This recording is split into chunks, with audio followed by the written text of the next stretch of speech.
Yang kita rasakan panca indera itulah realita. Tapi iman itu membawa kita jauh di atas semua itu. Melihat kepada Dia yang duduk di atas tahta. Nggak tahu gimana kalau ditanya secara rasional, secara logika saya nggak bisa jawab. Bagaimana jalan keluarnya, I don't know.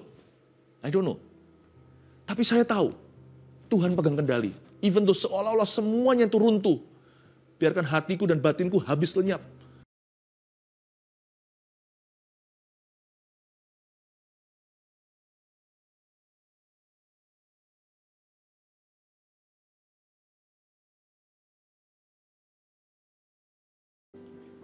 Praise the Lord.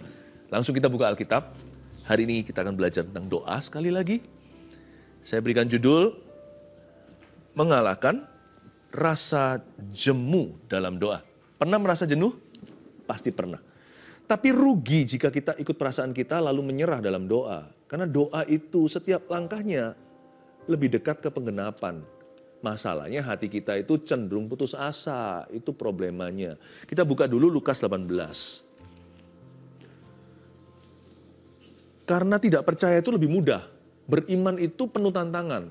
Kalau kita beriman sama Tuhan, kita akan melawan semua setan. Tapi kalau kita mau ragu dan bimbang, rasanya semua orang dukung kita. Dunia sekeliling kita itu support agar kita kehilangan percaya. Aneh ya? Gravitasi itu bukan hanya fisik ya ternyata. Tapi juga ada sebuah force atau satu kekuatan yang menarik kita mundur. Karena itu berdoa tidak boleh jemu. Mengalahkan rasa jemu dalam doa itu adalah langkah kemenangan nomor 1. Kalau kita bisa lewati dulu rintangan pertama, kita bisa masuk ke level 2. Doa kan gitu, masuk dulu gerbang depan, lalu masuk ruang suci, lalu ruang maha kudusnya. Itu bukan kompartemen sungguhan, tapi bicara tentang hati kita itu loh, menembus awan-awan. Doa itu memang ke sorga sih, kita masih hidup di bawah awan. Jadi kita harus menembus awan kelabu. Nah, awan kelabu itu nggak usah lihat ke atas langit itu. Awan kelabu itu di hati kita sendiri. Ya, pikiran kita seringkali berkecamuk. Kayaknya mau protes. Seolah-olah kalau bisa hari ini, kalau bisa pikiran kita itu seringkali menipu. Kita diajari oleh pikiran sendiri untuk terburu-buru. Kalau enggak all or nothing sama Tuhan itu, kalau bisa ya sudah semua Tuhan. Kalau enggak aku tinggalkan. Banyak orang itu kalah di depan. Mari kita baca ayatnya. Lukas 18 ayat pertama, perumpamaan tentang hakim yang tidak benar. Yesus mengatakan suatu perumpamaan kepada mereka untuk menegaskan bahwa mereka harus selalu berdoa dengan tidak jemu-jemu. Coba katakan dengan saya, berdoa dengan tidak jemu-jemu. Ya, berdoa dengan tidak jemu-jemu. Nah, pahami dulu ya, akar jemu itu apa? Jemu itu ternyata bukan bosan. Banyak orang kira tidak jemu itu jangan bosan-bosan. Bukan. Jenuh atau jemu itu ada sesuatu alasan yang lebih serius di baliknya. Kita baca dulu ayat 2. Katanya dalam sebuah kota ada seorang hakim yang tidak takut akan Allah dan tidak menghormati seorang pun. Dan di kota itu ada seorang janda yang selalu datang pada hakim itu dan berkata, belalah aku terhadap lawanku. Beberapa waktu lamanya hakim itu menolak. Tapi kemudian ia berkata dalam hatinya, walaupun aku nggak takut loh ya akan Allah dan tidak menghormati seorang pun, namun karena janda ini menyusahkan aku, baiklah aku membenarkan dia saja. Supaya jangan terus saja nanti ia datang kepadaku dan akhirnya menyerang aku. Kata Tuhan, camkanlah apa yang dikatakan hakim yang lalim itu. Tidakkah Allah akan membenarkan orang-orang pilihannya yang siang malam berseru kepadanya? Dan adakah ia mengulur-ngulur waktu sebelum menolong mereka? Aku berkata kepadamu, ia akan segera membenarkan mereka. Akan tetapi, jika anak manusia itu datang, adakah ia mendapati apa? Iman di bumi. Katakan iman. Iman, betul. Yesus mengatakan suatu perumpamaan pada mereka untuk menegaskan bahwa mereka harus selalu berdoa dengan tidak jemu-jemu. Mari kita pahami akar jemu itu apa. Akar jemu itu ternyata adalah faktor kemustahilan. Jadi bukan karena bosan dalam perjalanan, tapi kalah WO atau drop out di depan. Banyak orang waktu mau berdoa itu merintis karir doanya untuk kasus itu. Atau untuk pergumulan tertentu itu belum apa-apa, dia sudah putus asa. Doa itu harus dimulai dengan iman. Dan iman kita itu bukan iman imani. Iman kita itu mencari bensinnya di firman. Iman itu timbul dari pendengaran. Kalau Anda nggak bisa berdoa, nggak apa-apa, nggak usah doa dulu. Cepat buka Alkitab. Tapi waktu kita buka halaman Alkitab itu bukan untuk menyalah-nyalahkan Tuhan, atau bukan untuk mengkritik firman Allah. Waktu kita buka itu kita minta kekuatan.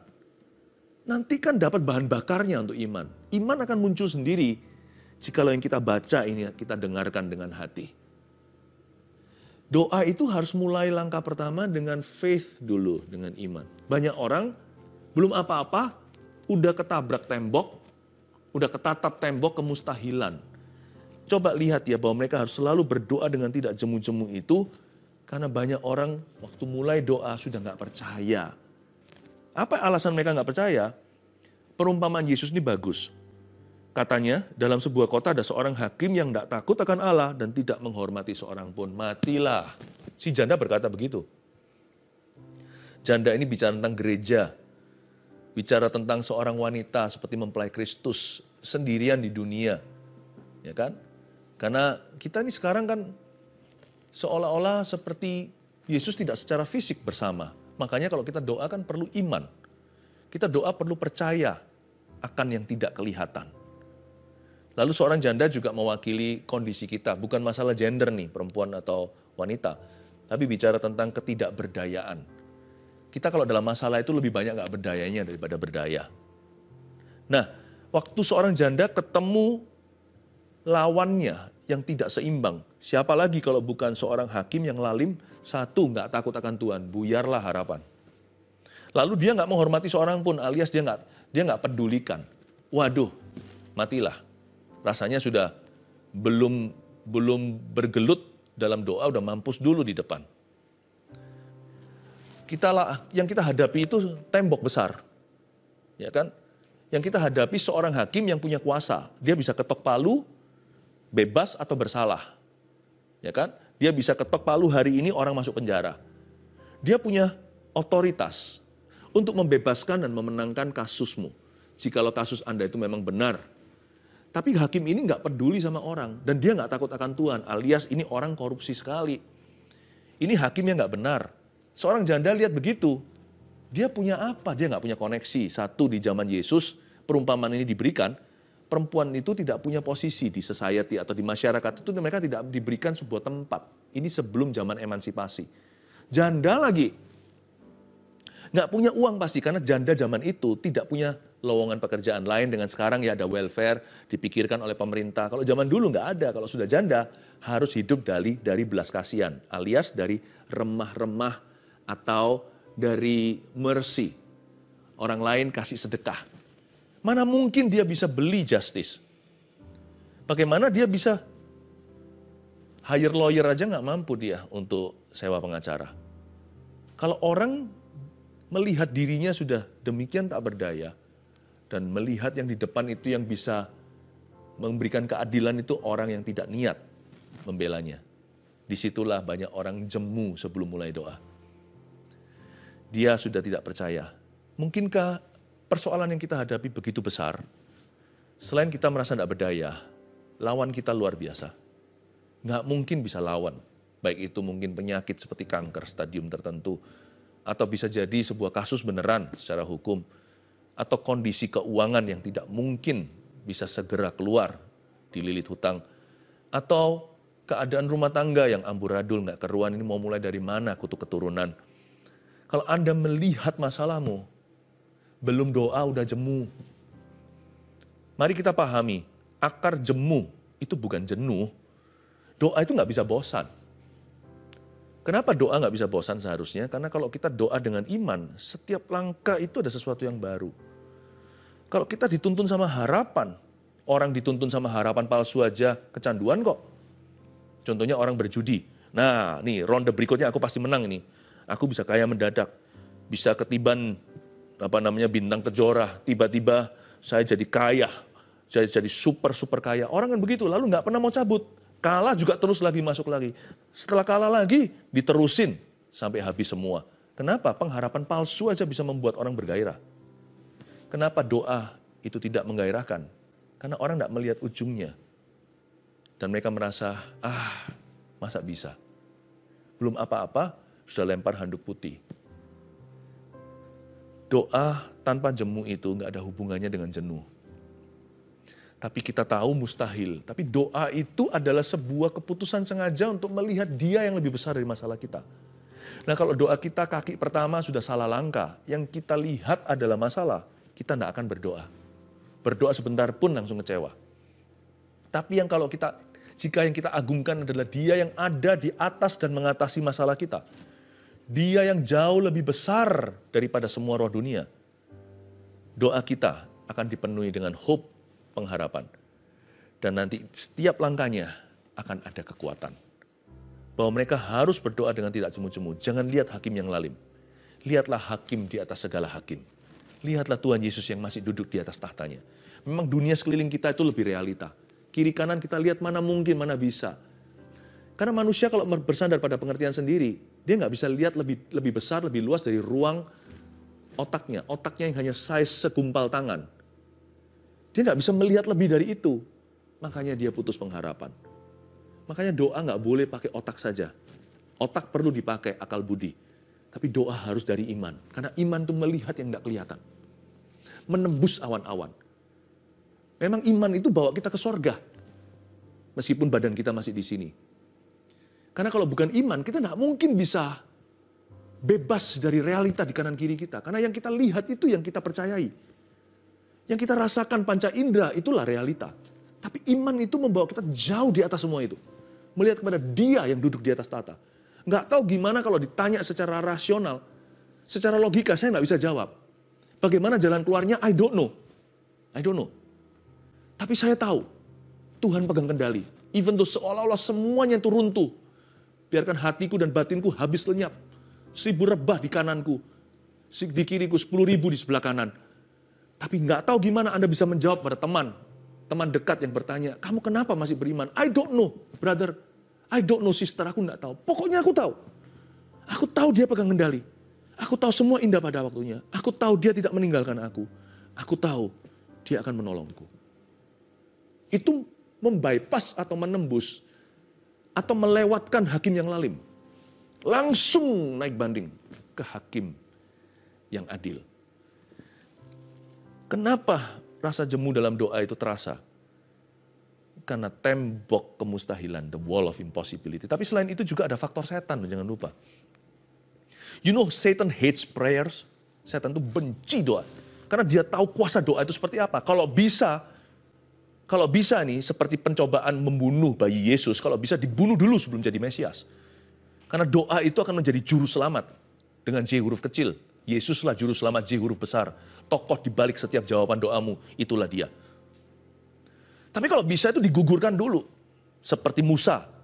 Di zaman Musa, bayi-bayi Yahudi dibunuh semua. Ya kan? Di Bethlehem. Sampai berapa orang tak bersalah, nyawa tak bersalah, bayi-bayi itu dibunuh oleh Herodes. Karena ketakutan, jangan sampai ada pembebas. Setan itu sama yang menyuruti mereka semuanya, baik Firaun maupun Herodes. Dia tahu kalau mau mengalahkan doa, dikalahkan di awal-awal. Hancurkan di depan. Sebelum doa ketika masih dalam bentuk benih, sebelum dia menetas menjadi kuasa Allah. Wah, you have to know that the devil hates prayers. Makanya itu setan paling rajin tahu nggak menabur apa. Salah satu bentuk tipu muslihat yang paling bahaya. Dalam bahasa Inggrisnya, seeds of discouragement. Yaitu benih-benih keputusasaan. Itu paling umum. The most common. Setan itu punya produk, ada yang elit, ada yang apa. Tetapi kalau bicara soal volume, yang betul-betul mass produce, seperti pabrik besar, itu print terus, atau produksi, tak pernah berhenti. Itu semua orang pasti pernah kena. Itu namanya putus asa atau kecewa. Berapa banyak anak-anak Tuhan kecewa sama hidup, kecewa sama Tuhan, terus putus asa, putus pengharapan, down. Itu paling gampang, karena setan punya banyak itu. Millions, punya jutaan benih seperti itu atau miliaran. Dia sudah nggak perlu mikir, ini distributornya mana, udah nggak pakai distribusi dia. Dia tinggal lempar kanan kiri. Itu seperti debu di udara. Hati-hati dengan roh putus asa. Tahukah yang melawan doa Anda namanya Satan? Dan setan itu bukanlah rekayasa pikiran manusia. He's a real individual. Dia adalah seorang pribadi yang nyata. Dengan sepertiga bintang yang di bawah komandonya. Dan semuanya itu tahu bahwa yang paling mempan di hati orang-orang yang berdoa adalah discouragement atau putus pengharapan. Selain itu coba lihat ya apa yang bisa membantu setan menggagalkan kita sebelum mulai doa. Dan ayat 3, di kota itu ada seorang janda yang selalu datang pada hakim itu dan berkata, belalah aku terhadap lawanku. Ini dia. Ketika janda itu melihat pada dirinya sendiri, kenapa kita jemu berdoa? Karena kita melihat kondisi kita dan kita melihat kelemahan sendiri sebagai manusia yang tidak berdaya. Tapi jangan lupa Tuhan itu selalu punya antidotnya. Untuk segala infeksi Tuhan punya antibiotik rohaninya. Bukankah firman Tuhan berkata, di saat kau lemah aku kuat. Ingat ayat itu, Paulus bilang gimana ketika ada duri dalam dagingnya, ketika dia nggak berdaya. Di saatku tak berdaya, kuasamu yang sempurna. Ingat itu adalah firman dari finger atau dari jari jemari Paulus ketika menuliskannya ke jemaat Korintus. Ada seorang janda yang selalu datang pada hakim itu dan berkata, belalah aku terhadap lawanku. Tapi janda ini gagah perkasa. Bukan berarti dia itu sudah lahir begini. Saya yakin ketika dia terjepit, dia malah bergantung pada Tuhan. Itulah rahasia kemenangannya. Ayat 4, beberapa waktu lamanya hakim itu menolak. Tapi kemudian ia berkata dalam hatinya, walaupun aku tidak takut akan Allah dan tidak menghormati seorang pun, namun karena janda itu menyusahkan aku, baiklah aku membenarkan dia, supaya jangan terus saja ia datang dan akhirnya menyerang aku. Beberapa waktu lamanya hakim itu menolak. Andai kata Tuhan pernah tanda kutip menolak doa Anda seolah-olah. Tuhan nggak pernah ya. Bedanya Tuhan dengan hakim lalim ini adalah hakim itu takut janda itu akan menyusahkan dia. Kalau Tuhan nggak takut Anda menyusahkannya. Ketika Anda dan saya belum minta, Tuhan sudah susah di Getsemani untuk kita. Waktu kita masih berdosa, Tuhan sudah mati. Udah kadaluarsa. Kecurigaan Anda pada Tuhan itu sudah terbukti salah. Tuhan itu nggak takut disusahkan. Mana ada seorang ibu itu takut disusahi anaknya, takut ngerepoti mama. Malah marah mamanya, loh aku mamamu. Sudah sepatutnya direpotkan, ya kan? Kalau saya punya anak kami, kalau salah satu berkata takut merepotkan papa. Saya kan berkata, loh saya papamu. I'm your daddy, you see. Tuhan itu lain. Kalau hakim ini tidak peduli sama sesamanya dan dia tidak takut atau tidak takut akan Allah, tidak menghormati siapapun. Kalau Tuhan itu mengasihi kita, dia memang cari cara agar anaknya menyusahkannya. Dia mau tolong kita. Tuhan kita itu loh, tidak diminta singkan baju lengan, lalu mencuci kaki murid-muridnya. Kok mau ya Tuhan mengotor-ngotori dirinya? Kaki itu kan kotor, nggak bersih. Bau lagi. Zaman itu orang-orang pakai sandal gitu berdebu. Tuhan kok mau ya? Karena cinta. Di cerita Yesus membasuh kaki murid-muridnya itu kan dikatakan Yesus mencintai mereka hingga penghabisan. Tuhan tuh memang cari. Asal kita itu mau terbuka. Tuhan nggak takut disusahkan oleh kita. Kalau hakim ini nggak mau direpotkan, Tuhan malah minta, datanglah kepada aku yang letih lesu dan berbeban berat. Bukan cari masalah itu. Datang ke aku memberimu kelegaan. Pikul lekuk yang kupasang, berarti Tuhan mau tuker trading beban. Aku ambil bebanmu, nah aku akan ajari kamu bagaimana caranya hidup untuk aku. Luar biasa kan? Kita punya Allah yang seolah-olah mencari masalah kita. Tuhan itu dengan senang hati mau menjawab doamu. Jadi jangan percaya setan yang berkata, Tuhan telah menolak. Tuhan telah menolak dan meninggalkanmu. Andai kata Tuhan pernah seolah-olah kelihatan menolak, itu pasti ada rancangan tersembunyi. Saya sebut ini hikmat delay. Pernah kalau pesawat kita terbang jam sekian, lalu delay, diundur ya kan. Kalau sampai seolah-olah penggenapan janji itu mundur, itu pasti ada rencana perubahan. Maksudnya bukan perubahan jam terbang. Kalau sampai ada sebuah janji itu belum juga tergenapi, itu yang berubah bukan Tuhan. Sebab Tuhan tidak berubah dahulu, sekarang, selama-lamanya. Tidak ada pertukaran bayangan. Yang berubah itu kita jadi lebih sabar. Atau lebih menghargai ketika diberi. Atau mungkin kita belum ready, tapi kita nggak menyadari kalau berkat itu diberikan ke kita malah merusak hidup kita. Ada banyak hal kita nggak mengerti sih, terus terang saya juga tidak mengerti. Saya sama manusianya dengan Anda. Tapi saya selalu percaya, setiap delay Tuhan itu ada hikmatnya. Setiap delay. Delay-nya Tuhan itu does not equal atau tidak sama dengan denial. Siapa bilang delay-nya Tuhan itu berarti dia menolakmu? Setiap delay yang Tuhan izinkan dalam hidup kita. Jikalau beberapa waktu lamanya hakim itu menolak ayat 4, padahal Tuhan bukanlah hakim yang lalim itu. Tuhan adalah Bapa yang Maha Kasih. Kalau sampai ada sesuatu diundur, itu karena Tuhan mencari sebuah perubahan di dalam diri kita terlebih dahulu yang sifatnya lebih kekal daripada itu yang kita inginkan di dunia. Nah, saya tunjukkan ya hakim ini ngomong apa. Ayat 5, namun karena janda itu menyusahkan aku, baiklah aku membenarkan dia.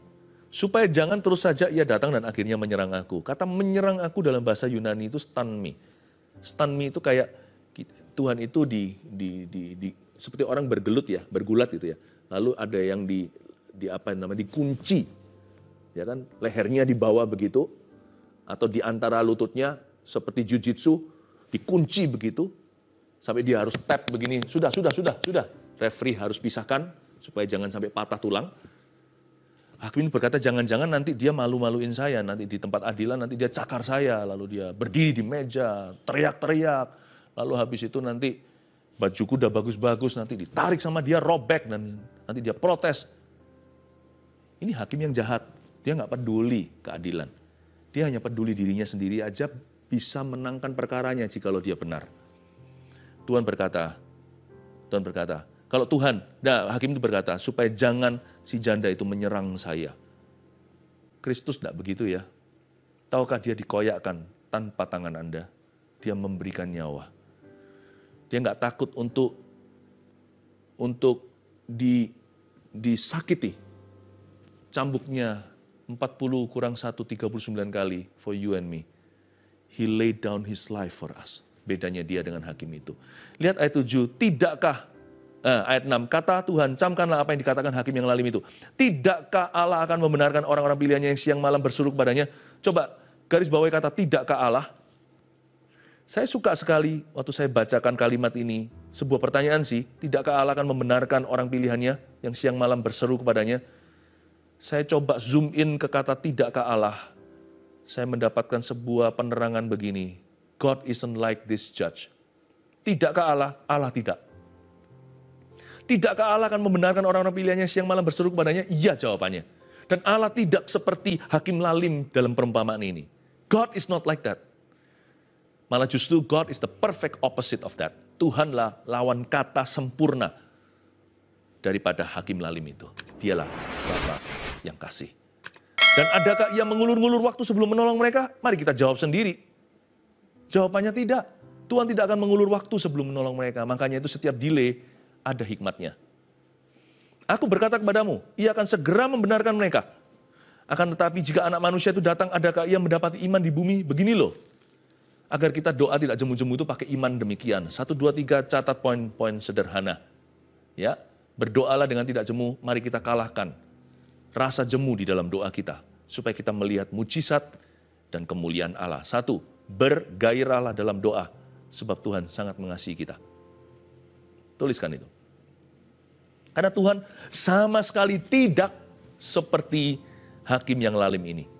Kalau hakim itu nggak peduli, Tuhan sangat interest dengan hidup Anda dan saya. Itu bedanya. Hakim itu don't care about you. Kalau Tuhan Yesus lain, dia sudah mati untuk kita.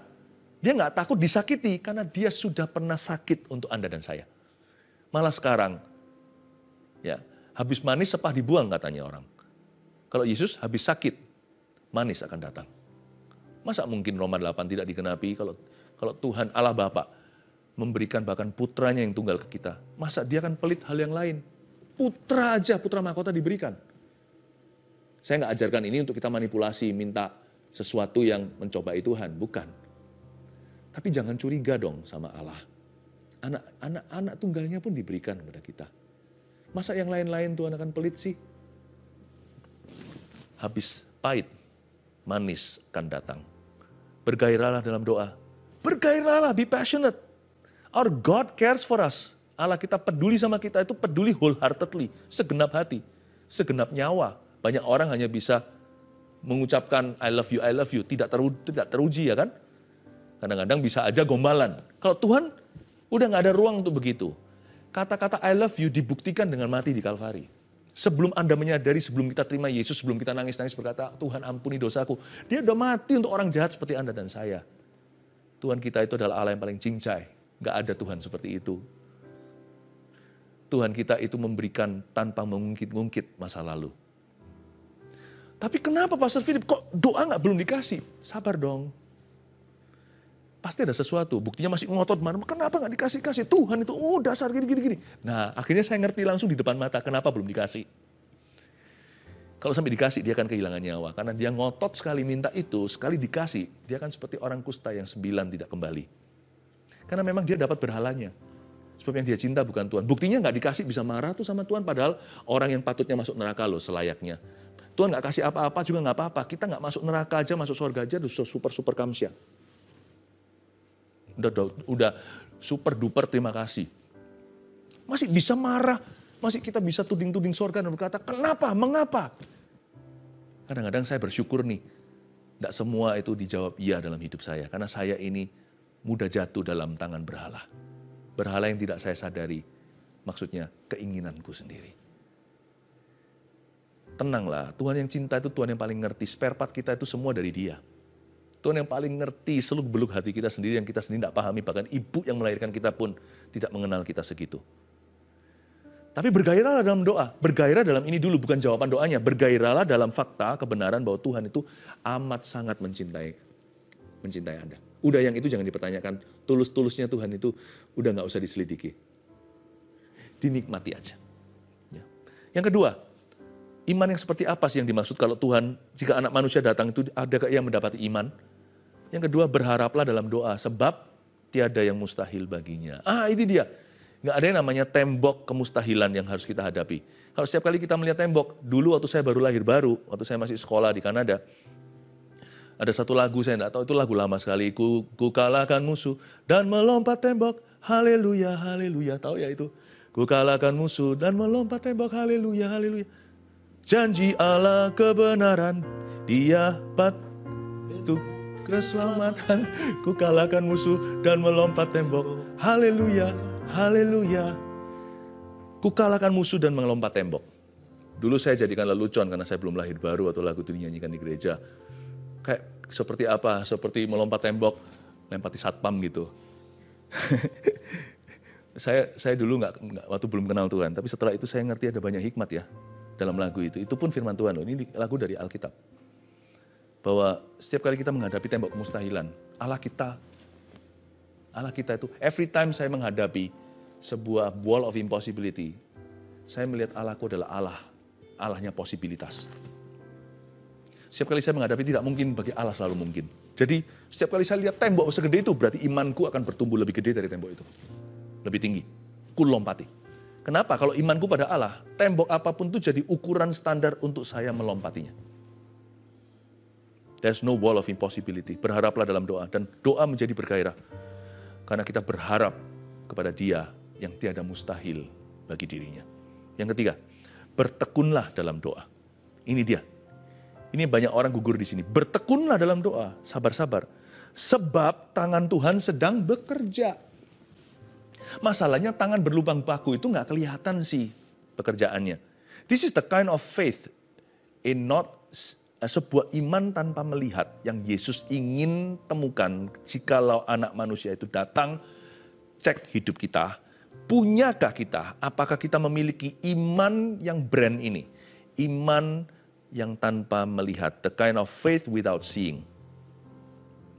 Kenapa Pastor Philip kok saya punya iman nggak boleh tipe iman yang nggak melihat? Karena tangan yang bekerja itu nggak kelihatan masalahnya. The invisible hand. Kayaknya nggak ada kemajuan. Saya doa-doa setahun, mana kemajuannya? 3 tahun, mana kemajuannya? Seolah-olah enggak. Tapi tangan itu sedang bekerja. Percayalah. Tangan berlubang paku itu sedang bergerilya. Pekerjaannya itu tidak nyata di depan mata. Tapi pekerjaannya nyata dalam hidup orang yang percaya. Pernah waktu saya doakan salah satu anggota keluarga untuk terima Tuhan, kok enggak kunjung ada tanda. Tapi lihat ya, saya berdoa, untung saya nggak kecewa. Ternyata teman-teman beliau satu persatu terima Tuhan. Seolah-olah saya diizinkan kekasih kami ini dikepung kanan kiri oleh orang-orang yang lahir baru yang ada dalam circle atau lingkarannya. Tepat waktunya semua indah. Akhirnya beliau terima Tuhan. Coba bayangkan, andai kata saya kecewa di tengah. Cara Allah itu berbeda-beda dengan orang tertentu seperti konfrontasi langsung. Ada orang tertentu itu dikepung dulu pelan-pelan, jadi dengan lembut dirangkul untuk masuk ke dalam kerajaannya. Tangan itu bekerja, baik keselamatan, kesembuhan, ataupun pertolongan dalam kehidupan Anda. Tangan Tuhan sedang merendah, bahkan ada lagunya. Betul itu. Anak kalau begitu mana anaknya? Mana anaknya 9 bulan? Mana anaknya? Lalu digugurkan kan sayang. Rugi cepat menyerah saat kehamilan. Doa itu seperti mengandung sesuatu. Mungkin tunggu 9 bulan itu kita nggak bisa sabar lagi. Tapi percayalah, waktu perutnya mama belum besar, seorang perempuan yang hamil, lalu mulai gede gitu, Anda nggak tahu, yang kelihatan hanyalah gundukannya saja. Tapi inside, tangan Tuhan sedang merendah setiap bagian tubuh yang begitu kompleks biologi manusia. God is working in the dark. Allah sedang bekerja di tempat yang gelap, di mata manusia yang tidak punya X-ray supranatural, melihat tangan dan jari Tuhan sedang merendah jawabanmu. Makanya perlu bertekun. Bergairah nomor 1 tadi, lalu habis itu berharap terus.